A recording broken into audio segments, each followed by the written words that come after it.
रामनगर गांव में राधा और उसका अंधा भाई रोहन रहा करते थे। माँ बाप के जाने के बाद दोनों अनाथ हो गए थे। एक दिन रोहन संदूक में कुछ तलाश रहा था। रोहन, ये क्या कर रहा है तू? इस बक्से में क्या ढूंढ रहा है? दीदी, ये बांसुरी याद है आपको? माँ ने मेरे जन्मदिन पर दी थी। हाँ, मुझे अच्छे से याद है, राधा ने कहा। रोहन की आंखों में आंसू थे। काश माँ और पिताजी हमारे साथ होते तो दुनिया हमें इतना कमजोर ना समझती। रोते नहीं रोहन, पिताजी कहते थे मेहनत हर मुश्किल का समाधान है। अगर हम जी जान से मेहनत करें तो देखना हमारे बुरे दिन जल्दी दूर भाग जाएंगे। राधा ने रोहन को गले लगाया। और मुझे भी तो अभी अपने भाई को काबिल बनाना है, उसकी आंखों का इलाज भी करवाना है। दीदी, भला एक अंधा काबिल कैसे बन सकता है? तुझे ऐसा क्यों लगता है भाई? ताकत आंखों में नहीं, उम्मीदों में होती है।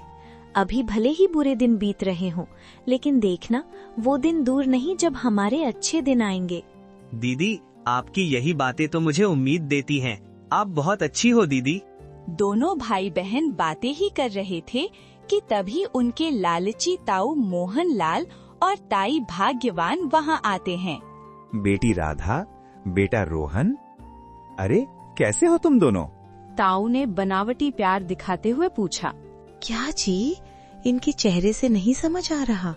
लगता है कई दिनों से इन्होंने ठीक से कुछ खाया नहीं है। चलो बेटा हमारे घर, वहाँ भर पेट खाना खाना। यहाँ इस झोपड़ी में क्या रखा है? नहीं ताऊ जी, हम अपनी इसी झोपड़ी में खुश हैं। आपको हमारी फिक्र करने की कोई जरूरत नहीं है। ऐसे कैसे जरूरत नहीं?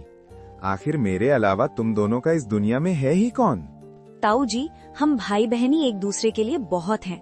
अब हमें किसी की जरूरत नहीं है। आप बातों को घुमा क्यों रहे हैं? सीधे कहिए ना कि आपकी नियत हमारी उस जमीन पर है। अभी भी वक्त है, हमारे साथ हमारे घर में चलकर रहे। हम तुम दोनों को खाना देंगे, अच्छे कपड़े देंगे। ताई जी, कृपया कर आप हमें हमारे हाल पर छोड़ दीजिए। राधा ने हाथ जोड़कर कहा। जाने से पहले ताऊ ने धमकी दी। ठीक है, चलो भाग्यवान यहाँ से। पर एक बात याद रखना राधा, वो बंजर जमीन है, अनाज पैदा नहीं होगा उसमें। और अगर अनाज पैदा नहीं हुआ तो तुम दोनों खाओगे क्या? बाद में तो रोते बिलखते मेरे पास ही आओगे ना। राधा ने साफ कह दिया, वो जमीन हमारे माता पिता की दी हुई आखिरी निशानी है, हम उसे किसी को नहीं दे सकते। दोनों अपना मुंह बनाकर चले गए। दीदी, क्या ताऊ और ताई सच में हमारी जमीन हथिया लेंगे? माँ बाबूजी की हमारे पास बस एक ही निशानी बची है। तू डरता क्यों है और बात बात पर रोने क्यों लग जाता है? मैं हूँ ना, देखती हूँ कैसे ये हमारी जमीन छीनते हैं।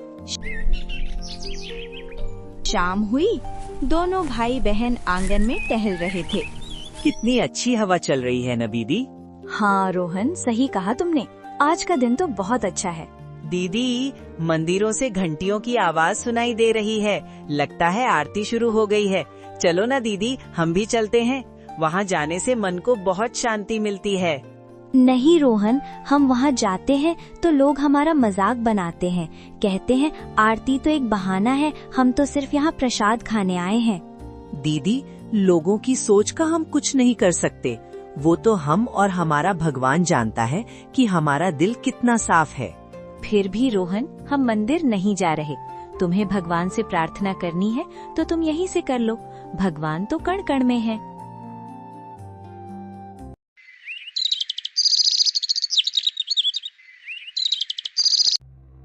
अगली सुबह राधा रोहन से बोली। रोहन भाई उठ, चल आज अपने खेत चलकर देखते हैं कुछ हुआ है कि नहीं। काफी दिनों से हम गए नहीं खेत। दोनों भाई बहन उसी बंजर खेत की तरफ निकल पड़े। रास्ते में बहुत शांति थी। खेत में जाते ही दोनों हैरान हो गए और राधा चिल्ला उठी। ये तो गजब हो गया, पर ये हो कैसे सकता है? क्या हुआ दीदी, मुझे भी बताइए ना। क्या हमारे खेतों पर फसल आई है? रोहन उत्सुक हो गया। रोहन, मुझे तो अपनी आँखों पर विश्वास ही नहीं हो रहा। हमने जो सब्जियां लगाई थी वो उगाई हैं। बहुत सारी सब्जियां उगी हैं हमारी बंजर जमीन पर। अब हम इनसे अपना गुजारा और अच्छे से कर सकते हैं और बाजार में बेच भी सकते हैं, ताकि हमारे हालात में भी सुधार हो सके। सच में? मैंने तो कभी नहीं सोचा था दीदी। तो चलिए हम ये सारी सब्जियां बाजार ले जाकर बेचते हैं। उससे जो पैसा आएगा उससे हम घर का राशन ले आएंगे। अब तो हमें फिक्र करने की कोई जरूरत ही नहीं। हाँ, पर अभी कुछ दिन तक तो ठीक है, लेकिन जब ये सारी सब्जियां खत्म हो जाएंगी फिर क्या करेंगे हम? कैसे चलेगा हमारा गुजारा? आखिर हम दोनों अकेले कैसे कर पाएंगे सब कुछ? आप फिक्र मत करिए दीदी, मैं भी कुछ काम करूँगा, इससे घर का खर्चा तो निकल ही जाएगा। ओ मेरे प्यारे भाई, तू घर पर ही रह। तेरी बड़ी बहन है ना अभी, मैं लोगों के घरों में काम करूंगी और भी मेहनत करना हो तो भी करूंगी, लेकिन तू अभी कुछ काम नहीं करेगा। राधा लोगों के घरों में काम करती और शाम को घर आ जाती। इसी तरह राधा और उसका भाई अपना गुजारा कर रहे थे। काफी दिनों तक ये चलता रहा। राधा सुबह जाती और शाम को घर वापस आती। एक दिन जब दोनों भाई बहन बैठे थे, दीदी, कहीं मैं आप पर बोझ तो नहीं बनता जा रहा ना? ये कैसी बातें कर रहा है तू रोहन? भला तू ऐसा क्यों सोच रहा है? ऐसा कुछ भी नहीं है, तू ये सब विचार अपने मन से निकाल दे मेरे भाई। काश मैं भी आपके काम में कुछ हाथ बटा पाता। मुझे बहुत बुरा लगता है। मुझे माँ पिताजी की बहुत याद आती है। रोहन, अब हमें माँ पिताजी के इस घर और जमीन को बचाना है। हमें हार नहीं मानना। ये सब माँ और पिताजी का दिया हुआ आशीर्वाद है।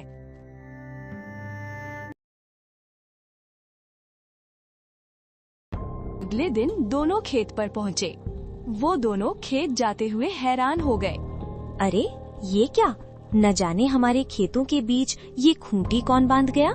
ये तो कल यहाँ नहीं थी। हो ना हो दीदी, ये काम जरूर हमारे उन ताऊ और ताई जी ने किया होगा। ये जरूर उनकी कोई गहरी चाल है। उन लोगों के सिवाय ये काम और कौन ही करेगा। दोनों बातें कर ही रहे थे कि तभी ताऊ ताई आते दिखाई दिए। अरे क्या हुआ? तुम दोनों को हमारे आते ही तुम्हें सांप सूंघ गया क्या? और हमें ऐसे क्यों देख रहे हो दोनों? ये खूंटी आपने गाड़ी है क्या? राधा ने सीधा पूछा। हाँ हाँ, हम ही ने गाड़ी है, और कौन गाड़ेगा?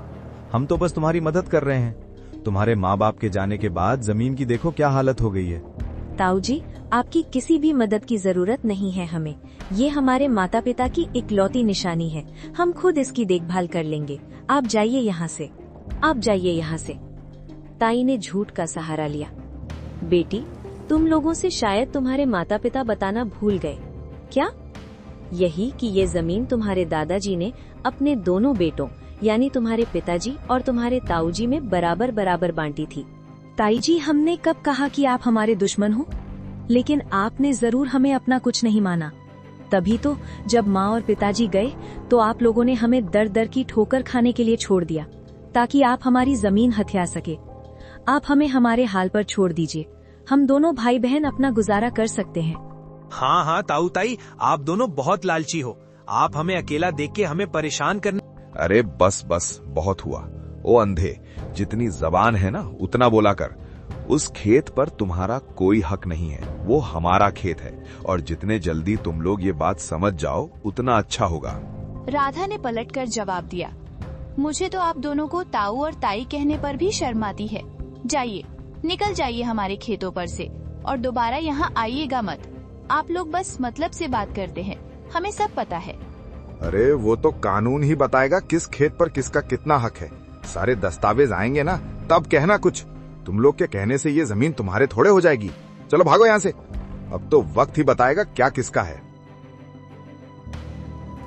दीदी, क्या सच में वे लोग हमारे इस खेत को हमसे छीन लेंगे?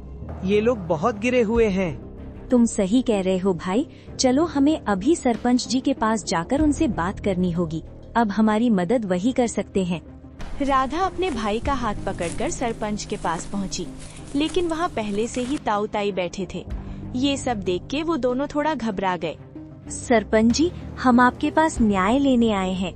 हमारी ताऊ और ताई जी ने तो पटवारी के साथ मिलकर हमारी जमीन के नकली कागजात बनवा रहे हैं। सरपंच जी, ये हमसे हमारी जमीन हड़पना चाहते हैं।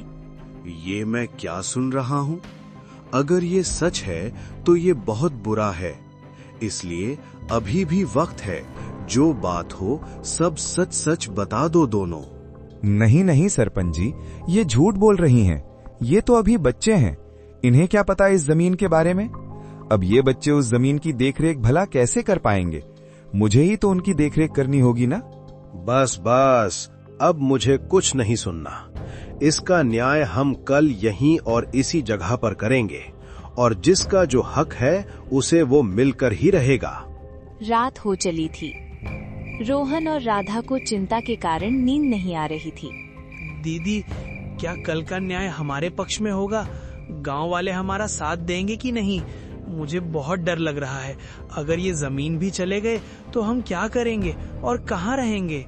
रोहन, क्या किसी ने उस वक्त हमारा साथ दिया था जब हम अकेले थे? नहीं ना, हम किसी पर विश्वास नहीं कर सकते। अब ये हमारी लड़ाई है, हमें खुद ही लड़नी होगी। अगले दिन सुबह राधा पानी भरने जाते हुए सरपंच से बात कर रहे मोहनलाल की बातें सुन ली। मोहनलाल कह रहा था, अरे मिलेगी कैसे नहीं जमीन, सब काम हो जाएगा। सरपंच ने तो कहा है, अब किसी बात की परेशानी नहीं, उन दोनों को तो सबक सिखा के रहूंगा। राधा समझ गई, लगता है ये सरपंच भी मिला हुआ है। हे भगवान, अब हमारी मदद कौन करेगा? राधा सीधे सरपंच के पास पहुंची। सरपंच जी, आप ये क्या कर रहे हैं? हमें आपसे ये उम्मीद नहीं थी। आप गलत लोगों का साथ दे रहे हैं। सरपंच जी, ये लड़की झूठी है, अब ये हमें बदनाम कर रही है। हम तक तो ठीक था, लेकिन अब तो ये आपका नाम भी इन सब में ले रहे हैं। सरपंच जी, आप इनकी बातों में मत आइए। मेरे ताऊ जी झूठे हैं, और आप जरा पूछिए इनसे कि इनके पास कोई सबूत है कि इस जमीन में आधी हिस्सेदारी इनकी भी है। सरपंच ने मोहनलाल से सबूत मांगा, लेकिन वो कोई जवाब नहीं दे सका। सरपंच ने कहा कि फैसला पंचायत के सामने ही होगा। कुछ दिन बाद राधा और रोहन जब खेत पर जाने लगे तो ताई सामने आ गईं। अरे, कहाँ जा रहे हो तुम दोनों? ओह, लगता है आखिरी बार खेत देखने जा रहे हो। ठीक है, जाओ देखाओ, फिर न जाने कब देखने मिले। आखिरी बार हम नहीं, आप देखेंगी ताई। ज्यादा लालची मत बनिए, ऊपर वाला सब देख रहा है। उसके डंडे की जिस दिन मार पड़ी ना, तो आपका सारा नशा उतर जाएगा। हाँ, बिल्कुल सही कहा आपने दीदी। इन दोनों को ऊपर वाला जरूर सजा देगा।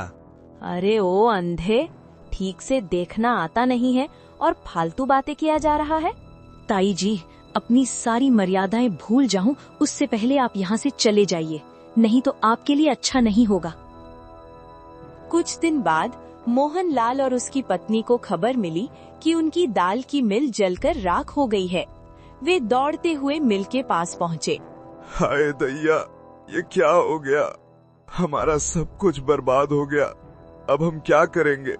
ये एक ही सहारा था हमारा, और हमारा घर भी गिरवी था। ये भगवान, ये क्या किया तूने? आसपास के लोग बातें कर रहे थे। ये सब मोहनलाल के कर्मों का फल है। उन्होंने बेसहारा और अनाथ बच्चों को बहुत परेशान रखा था। भगवान ने सही किया। मोहनलाल दूर खड़ा सब सुन रहा था। उसे अब समझ आया कि ये हमारे ही गलतियों के कारण हुआ। हो न हो, ये हमारे बुरे कर्मों का ही फल है। अगर ऐसा है तो हमें चलकर उनसे माफी मांगनी चाहिए। हो सकता है कि वो हमें अपने पास रहने दे। ताऊ और ताई दोनों राधा और रोहन के पास पहुँचे। अब क्या चाहिए आप लोगों को? सरपंच जी कल न्याय करेंगे, थोड़ा तो सब्र रखिए आप लोग। बेटी, हम यहाँ जमीन की बात करने नहीं आए हैं, हम तो बस तुमसे मदद मांगने आए हैं। बेटी, हम बर्बाद हो गए, हमारा सब कुछ बर्बाद हो गया। ताई ने रोते हुए सारी बातें बताईं। ये सब सुन के दोनों हैरान हो गए। नहीं, हम इनकी कोई मदद नहीं करेंगे दीदी। इन्होंने हमें खून के आंसू रुलाया है। आप कैसे इनकी मदद कर सकते हैं?